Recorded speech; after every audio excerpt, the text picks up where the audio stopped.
Hello everyone, welcome in this online platform of engineers classes for you। आज मैं आप लोग को जैसा कि बोर्ड पे ऑलरेडी लिख रखे हैं स्ट्रेंथ ऑफ मटेरियल का काफ़ी बेसिक न्यूमेरिकल करेंगे। इस लेक्चर में न्यूमेरिकल करेंगे, एक नहीं और भी न्यूमेरिकल करेंगे मेरे प्यारे स्टूडेंट, और काफ़ी बेसिक से स्टार्ट करेंगे न्यूमेरिकल को स्ट्रेंथ ऑफ मटेरियल का। फर्दर आने वाले लेक्चर में आपको बहुत सारे न्यूमेरिकल स्ट्रेंथ ऑफ मटेरियल को देखने को मिलेंगे। ठीक है, तो स्टार्ट करते हैं बिना कुछ देर किए। समझने पहले रीड करते हैं कि न्यूमेरिकल क्या कह रहा है और फिर कैसे बनेगा, आसान तरीका इसका ढूंढते हैं कि कैसे इस न्यूमेरिकल को बना पाएंगे। चलिए देखिए, लिखा हुआ है ऑलरेडी ए स्टील रॉड। रॉड किस मटेरियल का बना हुआ है? स्टील का बना हुआ है मेरे प्यारे स्टूडेंट। चलिए अंडरलाइन करते हैं, ये स्टील रॉड। रॉड किसका है? स्टील का है।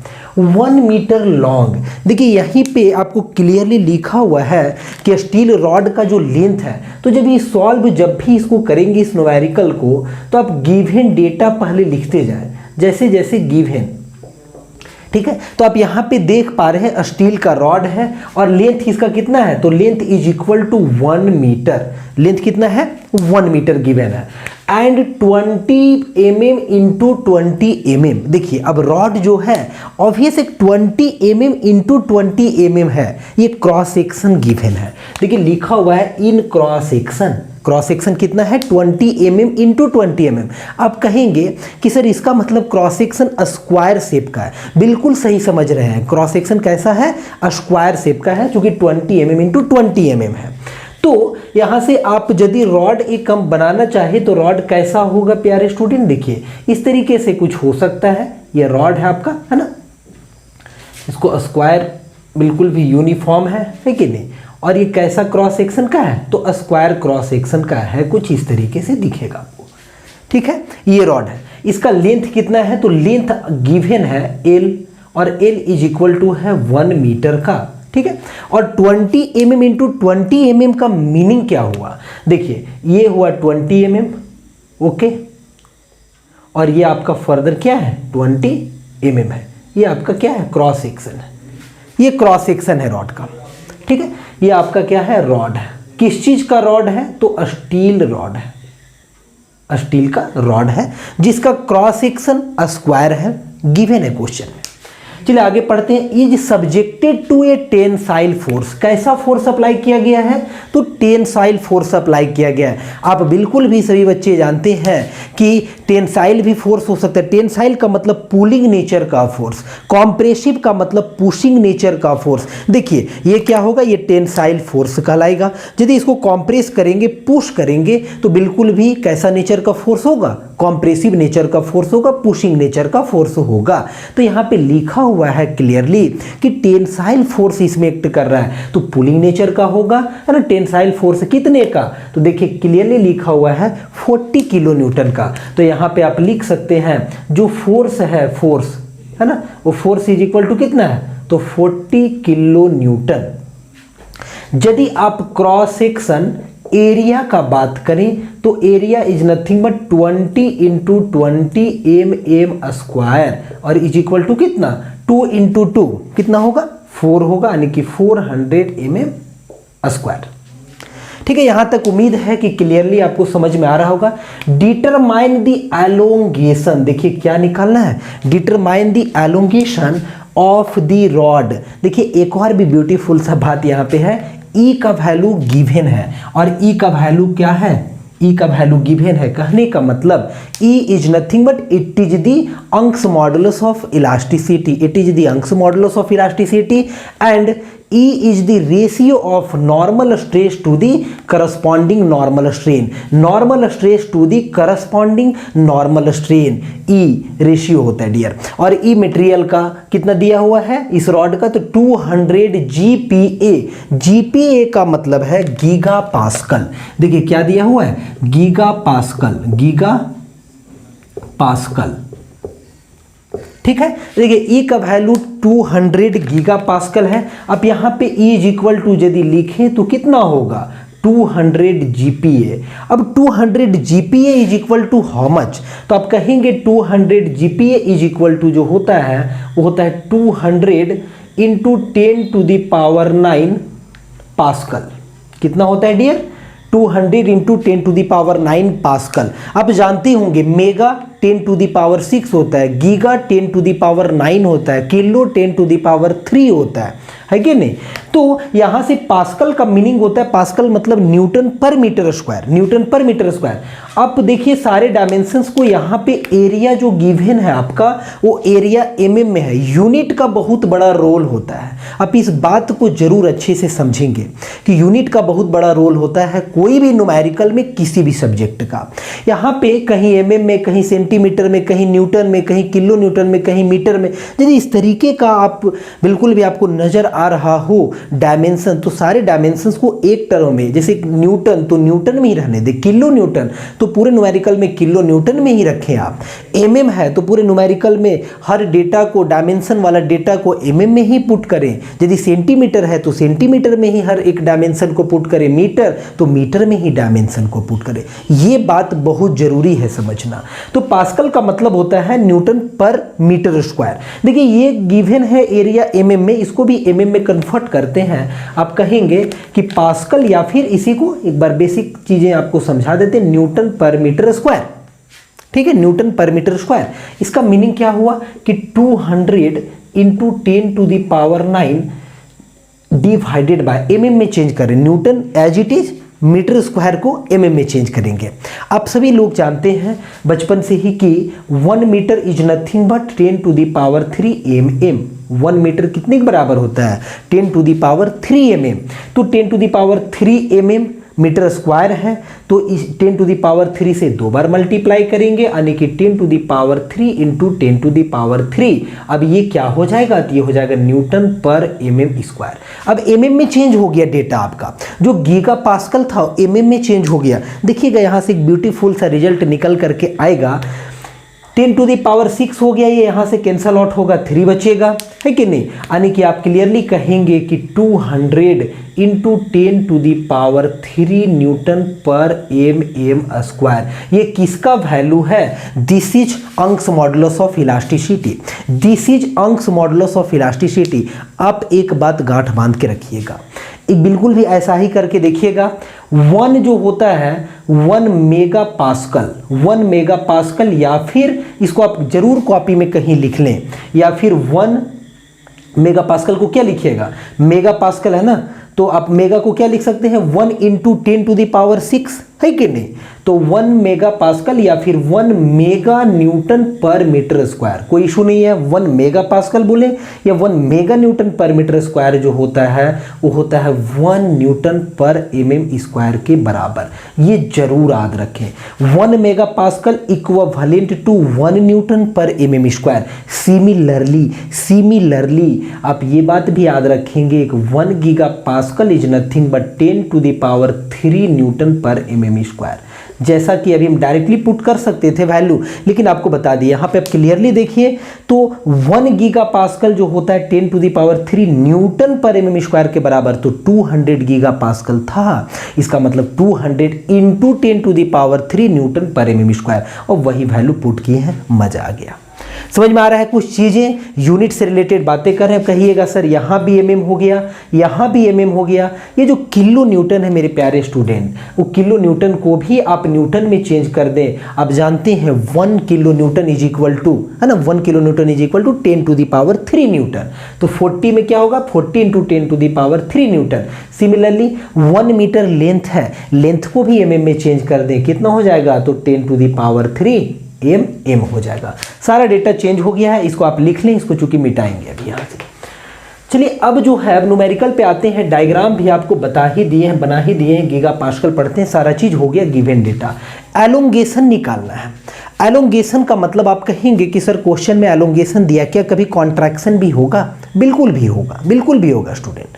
कॉन्ट्रैक्शन का मतलब होगा जब फोर्स आपका कॉम्प्रेसिव नेचर का होगा। If the force is applied upon the material and nature is compression का, ठीक है, नेचर कैसा है? कॉम्प्रेशन का है। तो उस कंडीशन में कॉन्ट्रैक्शन होगा, उस कंडीशन में क्या होगा? कॉन्ट्रैक्शन होगा। लेकिन जब फोर्स ही आपका पुलिंग नेचर का होगा, खींचने वाला नेचर का होगा, तो मटेरियल में एलोंगेशन होगा। एलोंगेशन का मतलब खिंचाव, ऐसा समझिए आप। कॉन्ट्रैक्शन का मतलब अब कितना कॉन्ट्रैक्ट किया, मतलब कितना छोटा हो गया, कितना सिकुड़ गया, ऐसा आप समझ सकते हैं सिंपल तरीके से। तो यहाँ पे तो एलोंगेशन है क्योंकि subjected to tensile force, tensile का मतलब पुलिंग नेचर का फोर्स, यानी यहाँ पे शो करना चाहे इस मटेरियल में तो आप क्लियरली शो कर सकते हैं। एक्सियल आपका ये होता है डियर, तो इस जगह पे क्या होगा एफ, और यहाँ से भी इक्वल एंड अपोजिट होता है ना एफ, और एफ का वैल्यू कितना है 4। एक्सियल है, ये जो फोर्स है ना ये एक्सियल है, ऑलवेज आप यहाँ पे समझिएगा एक्सियल फोर्स है, ठीक है। कहने का मतलब इस मटेरियल का जो सेंट्रॉइड होगा या सेंटर ऑफ ग्रेविटी, सेंट्रॉइड वाला जो होगा बिल्कुल भी जो एक्सिस से पास करता होगा, मटेरियल है तो उसका एक सेंट्रॉइडल एक्सिस भी होगा, तो ये सेंट्रॉइडल एक्सिस से पास कर रहा है, यानी किसका सेंटर से पास कर रहा है, ठीक है। चलिए इतना बातें क्लियर है आपको। अब देखिए क्वेश्चन कैसे बनेगा, अब उस पर आते हैं। एलोंगेशन निकालना है कि आखिर जैसे देखिए क्या होता है, यदि कोई भी रॉड है, ऐसे सिंपली समझते हैं 2 डायमेंशनल डायग्राम से, ये जैसे सिंपली रॉड है, इसमें एक्सियल फोर्स एफ लग रहा है ना, एफ एक्सियल फोर्स इसमें लगा पुलिंग नेचर का, तो ये रॉड क्या होगा, इसमें एलोंगेशन होगा, मतलब ये रॉड जो है ये खींच करके थोड़ा लेंथ के अलोंग लंबा हो जाएगा। जैसे ये एल था तो इधर कितना हो जाएगा, डेल एल हो जाएगा। तो डेल एल का वैल्यू जो है आपसे पूछा गया है, यही डेल एल का वैल्यू पूछा गया है, इसी को एलोंगेशन बोला जाता है, इसी को एलोंगेशन बोला जाता है, एलोंगेशन, ठीक है। यही डेल एल का वैल्यू पूछा गया है। आप कहेंगे कि सर डेल एल का जो वैल्यू होता है, स्ट्रेन वी नो, यहाँ से बातें करें तो आप समझते जाइए कैसे अब बनेगा ये वी नो। स्ट्रेन है ना, चूंकि टेंसाइल फोर्स लग रहा है, जैसा नेचर का फोर्स वैसा ही नेचर का मटेरियल के अंदर स्ट्रेस इंड्यूस होता है, और वैसा ही नेचर का करस्पॉन्डिंग स्ट्रेन भी होता है मटेरियल में। टेंसाइल नेचर का फोर्स, टेंसाइल स्ट्रेस इंड्यूस होगा, टेंसाइल स्ट्रेन होगा, करस्पॉन्डिंग टेंसाइल स्ट्रेन होगा। कॉम्प्रेसिव नेचर का फोर्स होगा, कॉम्प्रेसिव स्ट्रेस इंड्यूस होगा मटेरियल में, क्योंकि stress is nothing but it is the internal behaviour of the material, it is the internal property of the material, ठीक है। और करस्पॉन्डिंग कंप्रेसिव स्ट्रेन डेवलप होता है, और भी साथ ही साथ यदि शियर फोर्स होगा मटेरियल में, शियर फोर्स अप्लाई किया जाएगा तो शियर स्ट्रेस इंड्यूस होगा और करस्पॉन्डिंग शियर स्ट्रेन भी इंड्यूस होगा। तो खैर यहाँ पे टेंसाइल नेचर का फोर्स है तो स्ट्रेन कैसा होगा टेंसाइल का, यानी इप्सिलॉन टी, ये ई है डियर, इसको इप्सिलॉन पढ़ा जाता है, इप्सिलॉन, इप्सिलॉन है ना, तो epsilon T, T for tensile. C भी यहाँ पे लिखा जाएगा, यदि कॉम्प्रेसिव नेचर का फोर्स मटेरियल में अप्लाई किया जाता तो जो स्ट्रेन इंड्यूस होता, करस्पॉन्डिंग स्ट्रेन जो इंड्यूस होता वो कॉम्प्रेसिव नेचर का होता, तो उस कंडीशन में कॉम्प्रेसिव निकालते। कॉम्प्रेसिव स्ट्रेन नेगेटिव से दिखाया जाता है, टेंसाइल स्ट्रेन पॉजिटिव से शो किया जाता है। खैर ये सब बातें तो आगे हम लोग देखिए, ये जो होता है strain, strain is nothing but it is the change in dimension upon original dimension, change in dimension upon original dimension. Strain unitless होता है बच्चे, यूनिटलेस होता है, तो change in dimension upon original dimension. Change in dimension का मतलब क्या, del L है ना, डेल एल पॉजिटिव में चूंकि टेंसाइल है, कॉम्प्रेसिव होता तो नेगेटिव में, अपॉन ओरिजिनल डायमेंशन, चूंकि लेंथ के अलोंग फोर्स लगा है तो लेंथ के अलोंग स्ट्रेन निकाल रहे हैं, ये जो स्ट्रेन निकाल रहे हैं लेंथ के अलोंग, और यही पूछा भी गया है। तो डेल एल अपॉन एल, आप कहेंगे सर एल तो गिवन है पर डेल एल मालूम नहीं है, बहुत बढ़िया बात, डेल एल आपको पता नहीं है, एल मालूम है, ठीक है। तो इससे इक्वेशन से डायरेक्टली आप डेल एल यदि निकालना चाहें आप यहां से, तो आप समझिए del L is equal to how much, चूंकि डेल एल ही फाइंड करना है तो आप कहेंगे एल इंटू होगा इप्सिलॉन टी। बहुत सही इक्वेशन आप बना पा रहे हैं, इप्सिलॉन इंटू टी। क्या इप्सिलॉन मालूम है, क्या इप्सिलॉन टी मालूम है, क्या नहीं मालूम है। आइए कुछ और भी बातें करते हैं। अकॉर्डिंग टू हुक्स लॉ, सभी लोग जानते होंगे according to Hooke's law, according to Hooke's law, Hooke's law के अकॉर्डिंग क्या था, हुक्स लॉ क्या बोले थे कि यदि कोई भी मटेरियल है ना, कोई भी मटेरियल पे फोर्स अप्लाई किया जाएगा तो उस कंडीशन में स्ट्रेस जो होगा, नॉर्मल स्ट्रेस या सिंपली स्ट्रेस बोले तो स्ट्रेस डायरेक्टली प्रोपोर्शनल क्या होता है, स्ट्रेन होता है अप टू इलास्टिक लिमिट या विद इन इलास्टिक लिमिट। ये कंडीशन याद रखें कि stress is directly proportional to corresponding strain, stress is directly proportional to corresponding strain. कहने का मतलब जिस डायरेक्शन का स्ट्रेस होगा उसी डायरेक्शन का स्ट्रेन होगा, करस्पॉन्डिंग। यदि एक्स डायरेक्शन का स्ट्रेस होगा तो एक्स डायरेक्शन का स्ट्रेन होगा, वाई डायरेक्शन का स्ट्रेस होगा तो वाई डायरेक्शन का स्ट्रेन होगा, जेड डायरेक्शन का स्ट्रेस होगा तो जेड डायरेक्शन का स्ट्रेन होगा। तो simply stress directly proportional to corresponding value of strain within elastic limit और अप टू इलास्टिक लिमिट, और up to elastic limit concept को समझिएगा। तो हुक्स लॉ के से ही निकल करके आया था क्या कॉन्सेप्ट कि E इज इक्वल टू, क्योंकि यहीं से E का कॉन्सेप्ट आया था हुक्स लॉ से, क्योंकि E कुछ और नहीं है, इलास्टिक कांस्टेंट है। इलास्टिक कांस्टेंट है डियर, E क्या है? E is nothing but it is elastic constant. क्योंकि स्ट्रेस डायरेक्टली प्रोपोर्शनल स्ट्रेन है तो स्ट्रेस बाय स्ट्रेन जो होता है वो कोई कांस्टेंट होगा, और वो जो कांस्टेंट होता है ना वो अंश मॉडुलस ऑफ इलास्टिसिटी होता है या फिर मॉडुलस ऑफ रिजिडिटी होता है। यदि आप कांस्टेंट के जगह पे, इलास्टिक कांस्टेंट के जगह पे मॉडुलस ऑफ रिजिडिटी पुट करेंगे, इस न्यूमेरिकल में एक्चुअली जरूरत नहीं है मॉडुलस ऑफ रिजिडिटी का, लेकिन यदि मॉडुलस ऑफ रिजिडिटी पुट करेंगे तो स्ट्रेस सिंपली स्ट्रेस नहीं रहेगा, शियर स्ट्रेस हो जाएगा। बता देते हैं आपको, G मॉडुलस ऑफ रिजिडिटी होता है, this is also elastic constant है ना, ये भी क्या है? इलास्टिक कांस्टेंट है। तो G इज इक्वल टू होता है shear stress SS upon shear strain होता है, यानी कि टॉ अपॉन फाई होता है, टॉ अपॉन फाई होता है। ठीक है, ये भी हुक्स लॉ से आता है, ये within elastic limit up to elastic limit ही ये वैल्यू उसी के लिए ड्राइव किया गया है। और एक और इलास्टिक कांस्टेंट होता है, जो इलास्टिक कांस्टेंट इस न्यूमेरिकल में एप्लीकेबल होगा, वो इलास्टिक कांस्टेंट भी हुक्स लॉ से ही आया है, उसको बोलते हैं अंश मॉडुलस ऑफ इलास्टिसिटी, अंश मॉडुलस ऑफ इलास्टिसिटी। और अंश मॉडुलस ऑफ इलास्टिसिटी जो होता है नॉर्मल स्ट्रेस, शियर स्ट्रेस नहीं होता है, ये होता है normal stress upon normal strain होता है, normal stress upon normal strain होता है। ठीक है, नॉर्मल स्ट्रेस में आपका नॉर्मल स्ट्रेस का दो टाइप होता है, एक आपका टेंसाइल स्ट्रेस, दूसरा कॉम्प्रेसिव स्ट्रेस। एक टेंसाइल स्ट्रेस, दूसरा कॉम्प्रेसिव स्ट्रेस। तो टेंसाइल स्ट्रेस, यहाँ पे टेंसाइल नेचर का फोर्स है तो टेंसाइल स्ट्रेस ही होगा, तो सिग्मा टी अपॉन क्या होगा? इप्सिलॉन टी होगा। ओके, यहाँ से आपको हुक्स लॉ से समझ में आ रहा है चीज़ें। अब कहेंगे कि सर इसका मतलब कि इप्सिलॉन टी का जो वैल्यू आएगा यहाँ से वो कितना आएगा? तो सिग्मा टी अपॉन ई आएगा। बहुत बढ़िया रिजल्ट है। अब हर एक रिजल्ट को समझेंगे। यहाँ भी एप्सिलॉन टी है ना, यहाँ भी, यानी कि इस जगह का इक्वेशन 1 वाला एप्सिलॉन टी को यदि यहाँ से पुट किया जाए, इक्वेशन नेम दे करके यहाँ से इस प्लेस पे, तो इक्वेशन क्या हो जाएगा? तो कैसा हो जाएगा?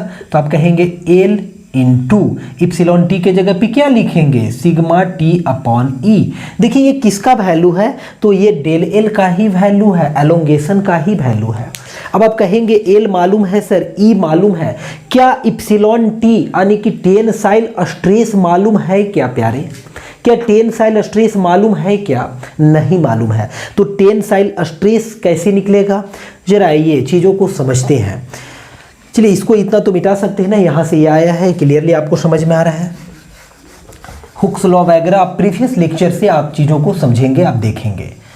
चलिए यहाँ से एक बात और भी, वी नो है ना, कहिए आप तो एलोंगेशन का फॉर्मूला ड्राइव करके बता रहे हैं। अभी एक स्टेप हुआ है कि एलोंगेशन का, एक तो ये फॉर्मूला भी होगा, एक ये भी फॉर्मूला होगा एलोंगेशन का, एक तीसरा फॉर्मूला, और जो भी एप्लीकेबल होगा, जैसा गिवन डेटा होगा उसके अकॉर्डिंग आप पुट करें और न्यूमेरिकल बिल्कुल भी जल्दी से सॉल्व करें, जल्दी से सॉल्व हो जाएगा डियर। तो वी नो यहाँ पे करेंगे, है ना, वी नो। देखिए क्या, तो अब जानते हैं स्ट्रेस इप्सिलॉन जो होता है, सॉरी इप्सिलॉन नहीं, sigma T, sigma normal stress का सिंबल होता है। ठीक है, तो सिग्मा टी यानी कि टेंसाइल स्ट्रेस, नॉर्मल का टेंसाइल स्ट्रेस ये है। तो tensile stress is nothing but internal resisting force upon cross sectional area, या फिर रजिस्टिंग एरिया या फिर प्रोजेक्टेड एरिया। ठीक है, तो उस कंडीशन में सिंपली आप बात करें तो ऊपर में होगा फोर्स आपका, सिंपली आप कहें तो force upon cross sectional area, cross sectional area, जिस एरिया पे फोर्स अप्लाई किया गया है उसी को क्रॉस सेक्शनल एरिया बोला जाता है। ठीक है, जिस भी एरिया में, तो आप यहाँ पे क्लियरली देख पा रहे हैं ये एरिया है आपका, इसी पे फोर्स अप्लाई किया जा रहा है।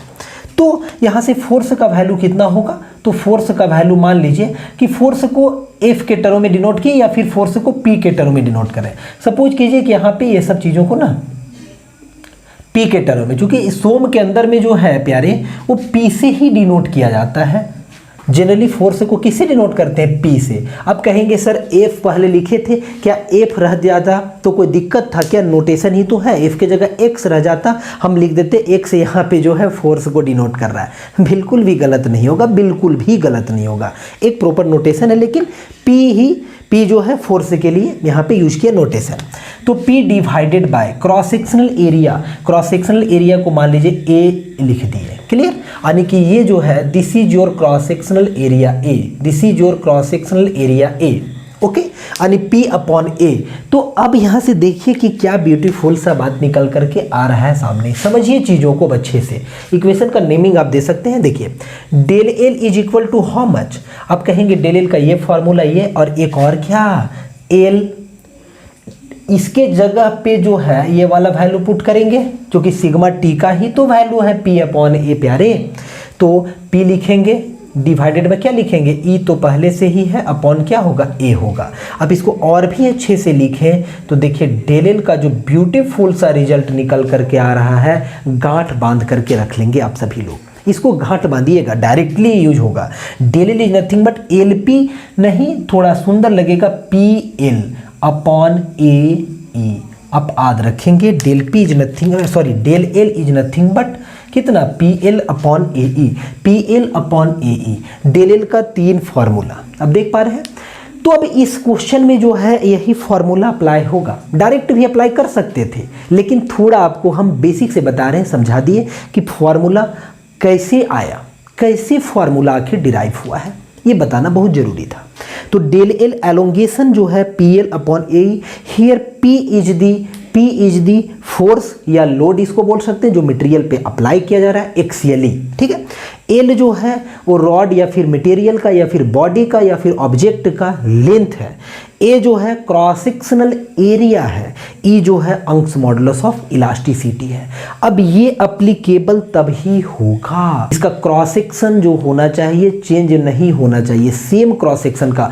सपोज कीजिए 5 मीटर का कोई रॉड है तो थ्रू आउट लेंथ जो होना चाहिए क्रॉस सेक्शन में चेंजेज नहीं आना चाहिए, ये ध्यान रहे सभी को। यदि क्रॉस सेक्शन में चेंज आ जाएगा तो ये फॉर्मूला अप्लीकेबल नहीं होगा, समझ में आ रहा है। यानी सेम क्रॉस सेक्शन का मटेरियल समझने के लिए, जैसे ये है पेन आपका, ये पूरा जो यहाँ से यहाँ दिख रहा है, इसका जो भी डायमीटर है थ्रू आउट जो ये व्हाइट कलर का दिख रहा है पेन, ये व्हाइट कलर का बॉडी में थ्रू आउट डायमीटर सेम है ना। तो यानी कि इसके लिए एप्लीकेबल होगा बिल्कुल भी, क्योंकि डायमीटर सेम है, यानी कि ऑब्वियस है इसका क्रॉस सेक्शन एरिया भी सेम होगा। जैसे ये डायग्राम बनाए हैं, ऐसा नहीं यहाँ पे कट कहीं भी कट करेंगे, ऑब्वियस है कि इन्फिनाइट जगह से कट किया जा सकता है, तो इन्फिनाइट क्रॉस सेक्शन इसका होगा। तो इन्फिनाइट क्रॉस सेक्शनल एरिया जो होना चाहिए सारा एरिया सेम होना चाहिए, उस कंडीशन में ही अप्लाई होगा। यदि एक रॉड ऐसा हो जाए, इस तरीके से हो जाए, देखिए उसके लिए भी हम लोग न्यूमेरिकल करेंगे। सपोज कीजिए इस तरीके का क्रॉस सेक्शन का, देखिए एरिया कम है, धीरे धीरे बढ़ता गया, इसके लिए ये फॉर्मूला एप्लीकेबल नहीं होगा प्यारे, इसके लिए फॉर्मूला एप्लीकेबल नहीं होगा। उसके लिए हम आगे फर्दर बताएंगे कैसे क्या होगा, ठीक है। चलिए, तो इस क्वेश्चन के लिए ये फॉर्मूला डायरेक्टली एप्लीकेबल होगा और सॉल्व करेंगे। डेल एल ही तो निकालना था, P तो आपको मालूम है, L भी मालूम है, क्रॉस सेक्शनल एरिया 20 × 20 मालूम है, और E का वैल्यू भी गीगा पास्कल में जो चेंज कर दिए। कैसे चेंज हुआ आपको क्लियरली बताए।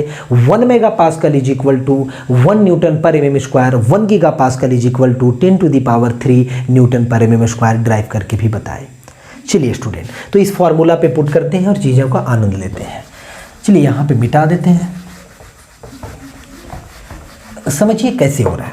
अब डायरेक्टली यूज करेंगे। So del L is equal to, यानी elongation is equal to, formula तो लिखे दिए, P का वैल्यू कितना, तो P का वैल्यू 40 × 10⁻³ है ना। सारे को एक ही यूनिट में आपको बताए थे। E का वैल्यू को न्यूटन पर mm स्क्वायर में रखेंगे तो किलो न्यूटन में P का वैल्यू को नहीं रखना है, न्यूटन में ही रखना है, ठीक है। तो ये हो गया। L का वैल्यू कितना हो जाएगा, 10⁻³ mm हो जाएगा, डिवाइडेड बाय A का वैल्यू कितना होगा, 20 × 20 यानी कि 400 400 इंटू ई का वैल्यू कितना है 200 इंटू 10⁻3।